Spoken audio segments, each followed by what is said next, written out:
मुंबई, एक शहर जो कभी सोता नहीं, रंग, आवाज और खुशबू का एक रंगमंच।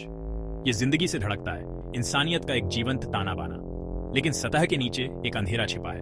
एक गुप्त समाज, प्राचीन और शक्तिशाली, परछाइयों में काम करता है। लाल हाथ का समाज, इसके सदस्य रहस्य में डूबे हुए, उनके इरादे अज्ञात। वे एक प्राचीन रहस्य के रखवाले हैं, एक ऐसा रहस्य जो दुनिया को चकनाचूर कर सकता है। रोहन, एक युवा जर्नलिस्ट, शहर के अंडरबेली की ओर आकर्षित होता है। वो सच को उजागर करने में माहिर है, चाहे कितना भी खतरनाक क्यों न हो। प्रिया, एक कलाकार, साधारण में सुंदरता देखती है, शहर की अराजकता में प्रेरणा पाती है। साथ में वे एक असामान्य जोड़ी है, भाग्य द्वारा एक साथ लाए गए। एक भयानक रात में उनके रास्ते टकराते हैं, एक ऐसी रात जो उनकी जिंदगी हमेशा के लिए बदल देगी। परछाइयों से एक आकृति उभरती है, लंबा और दुबला पतला, उसका चेहरा क्रिम्सन हुड से ढका हुआ। लाल हाथ के समाज का नेता, उसकी आंखें भेदी और ठंडी, रोहन और प्रिया पर टिकी हैं। वे अपनी जगह पर जम गए हैं, उनके दिल उनकी छाती में तेज हो रहे हैं। डर, कच्चा और आदिम, उन्हें जकड़ लेता है। वे फंस गए हैं, रहस्यों और परछाइयों के जाल में फंस गए हैं। नेता बोलता है, उसकी आवाज एक धीमी रैस्प उन्हें हड्डी तक ठंडा कर देती है। वो समाज के अंधेरे उद्देश्य का खुलासा करता है, एक प्राचीन बुराई को जगाना, अपार शक्ति का प्राणी जिसे द डिवाउरर के नाम से जाना जाता है। यह संस्था, वो दावा करता है, दुनिया को शुद्ध करेगी, अंधेरे के एक नए युग की शुरुआत करेगी। रोहन और प्रिया भयभीत हैं, उनके दिमाग उसके शब्दों के निहितार्थ से घूम रहे हैं। वो अपना हाथ उठाता है, मंद रोशनी में एक क्रिम्सन ग्लव चमकता है।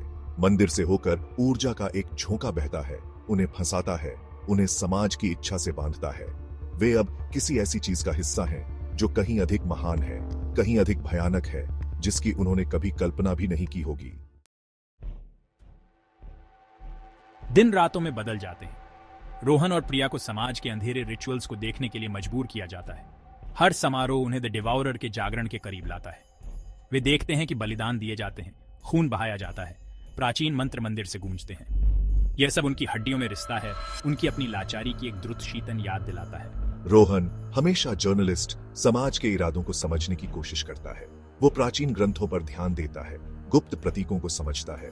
वो अभिशाप को तोड़ने का रास्ता ढूंढता है, आने वाली आपदा को रोकने के लिए। लेकिन जितना अधिक वो सीखता है, उतना ही उससे उनकी दुर्दशा की गहराई का एहसास होता है।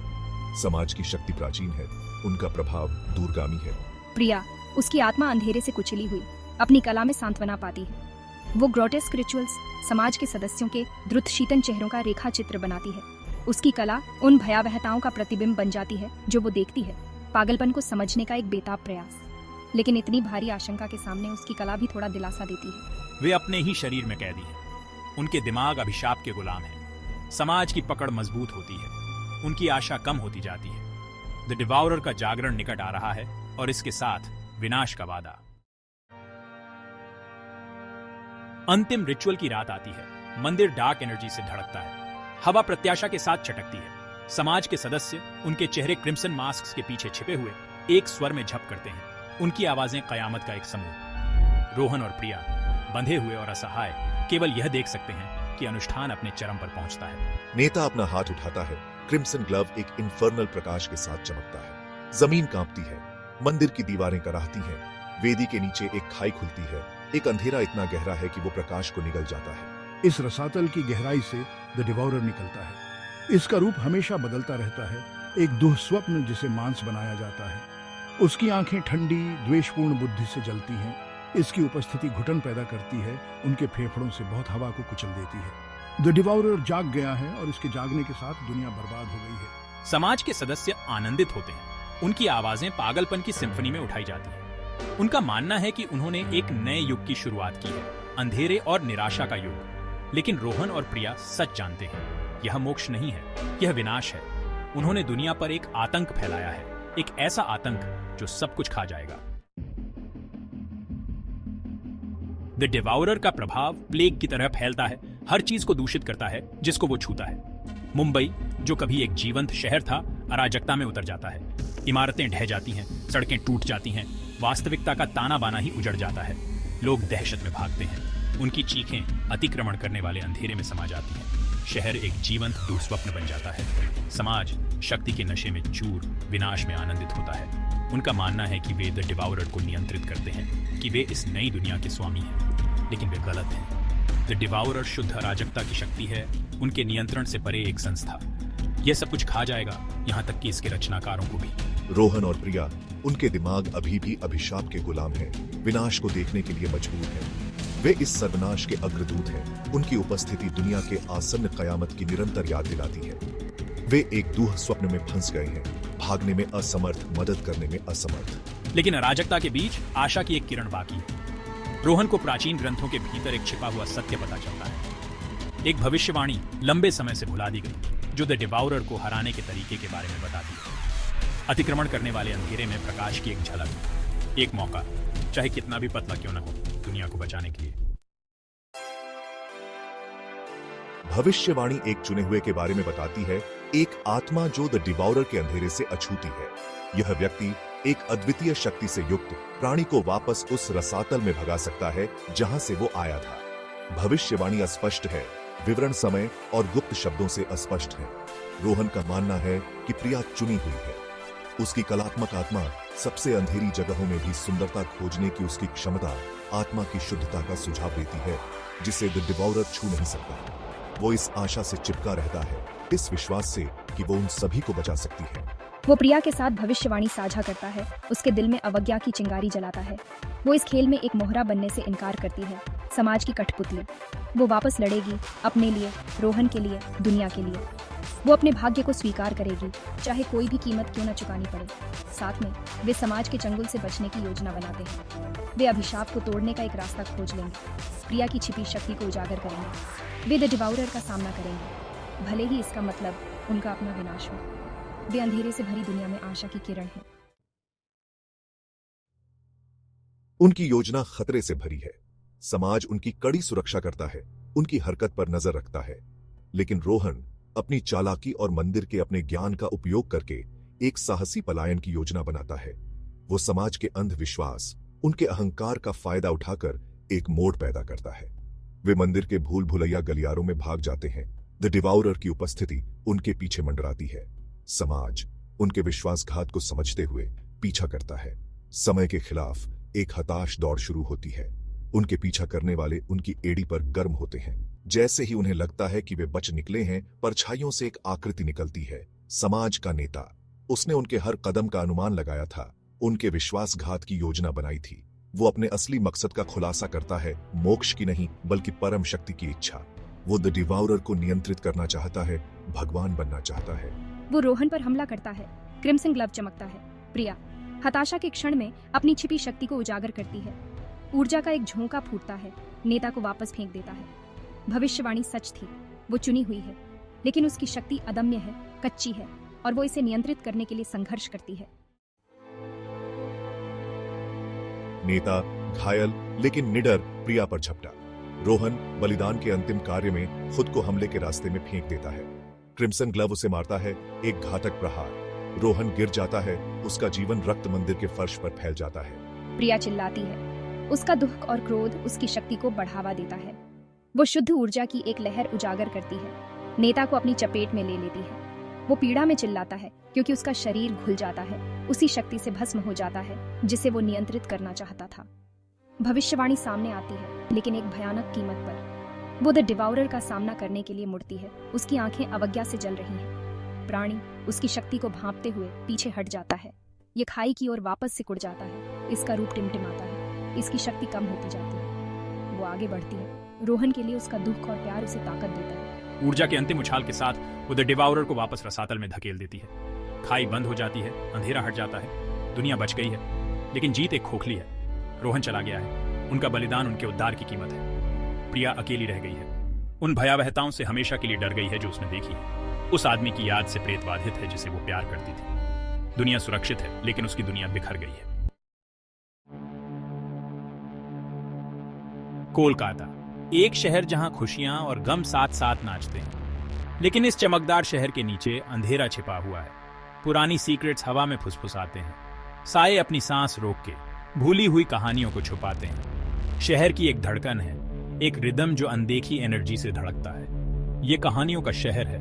कुछ कहानियां धीमी आवाज में कही जाती हैं, बाकी कहानियां इसके लोगों के चेहरों पर लिखी हुई हैं। ऐसी ही एक कहानी जो पीढ़ी दर पीढ़ी चली आ रही है, वो है द कॉलिंग की। एक लेजेंड जो डर और रहस्य में डूबा हुआ है। ये एक रिचुअल की बात करता है, एक डार्क पैक्ट की, फॉरबिडन पावर्स तक पहुंचने का एक तरीका। इसकी कीमत एक सोल। ज्यादातर लोग इस कहानी को फोल्कलोर मानते हैं, लेकिन कुछ लोग बेहतर जानते हैं।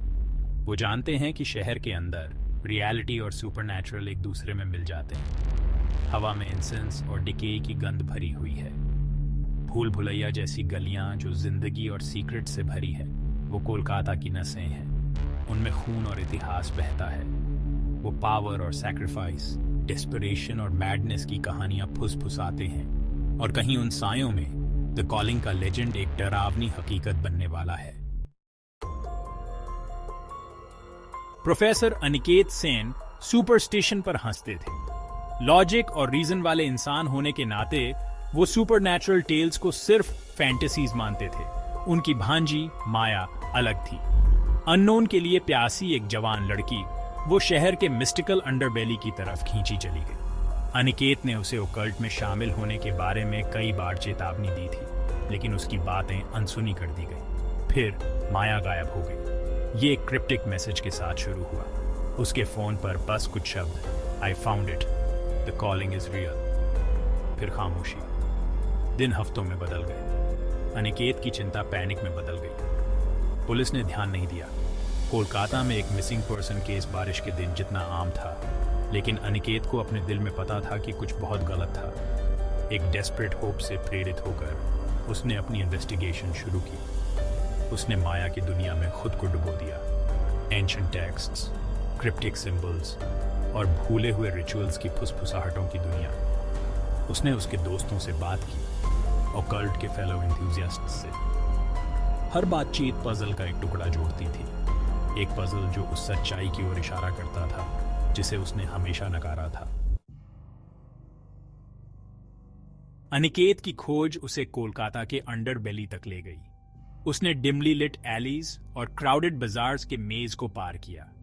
हवा में स्पाइसेस और किसी और चीज की गंध भरी हुई थी, कुछ एंशिएंट और अनसेटलिंग। उसने शहर के हिडन कॉर्नर्स में, फॉर्च्यून टेलर्स की फुसफुसाहटों में और स्ट्रीट प्रीचर्स के प्रोनाउंसमेंट्स में जवाब खोजे।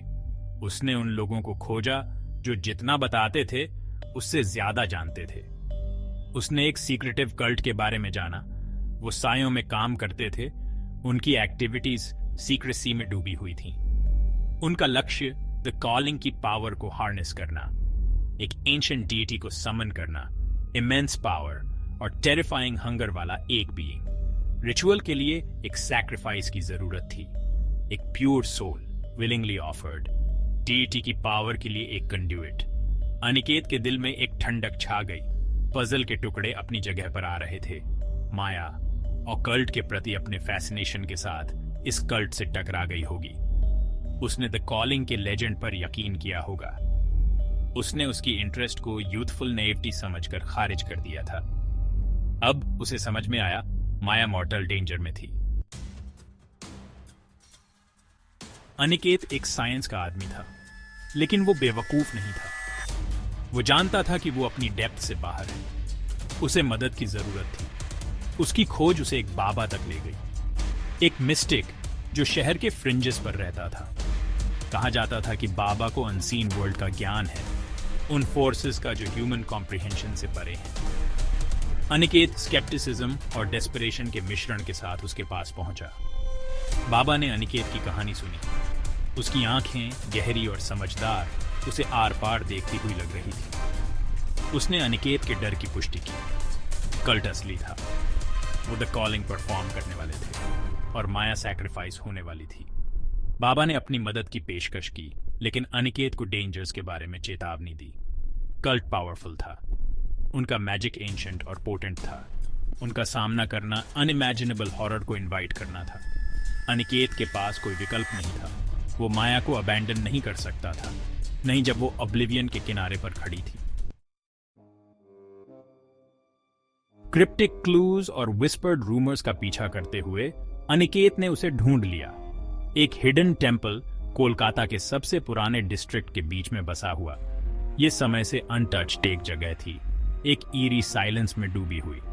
हवा इंसेंस और किसी और चीज की गंध से भरी हुई थी। कुछ मेटालिक और क्लॉइंग, खून की गंध। वो मंदिर के अंदर से चैंटिंग सुन सकता था। आवाज धीमी और गटरल थी, जैसे किसी भूखे जानवर का ग्राउल। वो सावधानी से मंदिर में दाखिल हुआ। दीवारों पर ग्रोटेस्क कार्विंग्स थी, डीमंस और डीटीज के चित्र, डेथ और रीबर्थ के मकाब्र डांस में बंद। चैंटिंग तेज हो गया। वो आवाज की तरफ बढ़ा। उसका दिल तेजी से धड़क रहा था। वो एक चेंबर में पहुंचा। उसका एंट्रेंस बीड्स के कर्टन से ढका हुआ था। वो अंदर से निकलने वाली एनर्जी को महसूस कर सकता था, एक डार्क और पल्सेटिंग पावर। उसने बीड्स को अलग किया और चेंबर में कदम रखा। जो नजारा उसे दिखाई दिया, उसने उसकी रीढ़ की हड्डी में कंपी दौड़ा दी। चेंबर फ्लिकरिंग टॉर्चेस से जगमगा रहा था। उनकी फ्लेम्स दीवारों पर डांसिंग शैडोज डाल रही थीं। कमरे के बीच में काले रोब्स पहने हुए फिगर्स का एक ग्रुप एक स्टोन ऑल्टर के चारों ओर इकट्ठा था। चैंटिंग अपने चरम पर पहुंच गया और ऑल्टर पर बंधी हुई और बेहोश माया लेटी हुई थी। अनिकेत पर नौजिया की एक लहर छा गई। उसने उसे ढूंढ लिया था, लेकिन बहुत देर हो चुकी थी। रिचुअल ऑलरेडी अंडरवे था। उसे उन्हें रोकना था। वो चेंबर में घुस गया। उसकी चीख चैंटिंग को चीरती हुई निकली। फिगर्स मुड़े। उनके चेहरे उनके रोब्स के हुड से छिपे हुए थे। उनकी आंखें एक अननेचुरल लाइट से चमक रही थीं। वो माया की तरफ झपटा, लेकिन वो पल भर में उसके ऊपर थे। वो एक ऐसी स्पीड और एजिलिटी के साथ चले गए जो ह्यूमन लिमिटेशंस को डिफाई करती थी। उसने उनके खिलाफ संघर्ष किया, लेकिन वो बहुत स्ट्रांग थे। उन्होंने उसे वापस धकेल दिया। उसका शरीर ठंडे पत्थर के फर्श पर पटक दिया। उसने हॉरर से देखा, क्योंकि उन्होंने अपना चैंटिंग फिर से शुरू कर दिया। उनकी आवाजें एक इनह्यूमन पावर से सराबोर। हवा एनर्जी से क्रैकल हुई। दीवारों पर शैडोज रिन्यूड फ्रेंजी के साथ नाचने लगे। वो एक नाइटमेयर में फंस गया था। लाइट का एक ब्लाइंडिंग फ्लैश, एनर्जी की एक लहर जिसने अनिकेत को वापस दीवार से टकरा दिया। फिर खामोशी। वो वहां लेटा रहा, डेज्ड। उसके कान बज रहे थे। जब उसे आखिरकार होश आया तो चेंबर खाली था। कल्ट मेंबर्स चले गए थे। माया चली गई थी। सिर्फ इंसेंस और ब्लड की लिंगरिंग सेंट रह गई थी, जो हुए हॉरर का टेस्टमेंट थी। अनिकेत मंदिर से बाहर निकल गया। उसका दिमाग घूम रहा था। माया को बचाने की उसकी कोशिश फेल हो गई थी। उसके पास अनआंसर्ड क्वेश्चंस और इस चिलिंग सर्टेनिटी के अलावा कुछ नहीं बचा था कि उसने कुछ ट्रूली इविल देखा था। वो अपनी जिंदगी में वापस लौट आया, लेकिन एक्सपीरियंस ने उसे बदल दिया था। दुनिया अब डार्कर लग रही थी, शैडोज डीपर। वो इस फीलिंग को दूर नहीं कर सका कि रियलिटी के वेल के ठीक पीछे कुछ सिनिस्टर छिपा हुआ है, देख रहा है, इंतजार कर रहा है। द कॉलिंग का लेजेंड सिर्फ एक कहानी नहीं था, ये एक हॉरिफाइंग रियलिटी था। और कहीं बाहर दुनिया के अनसीन कॉर्नर्स में माया एक ऐसे नाइटमेयर में फंसी हुई थी जहां से कोई एस्केप नहीं हो सकता है।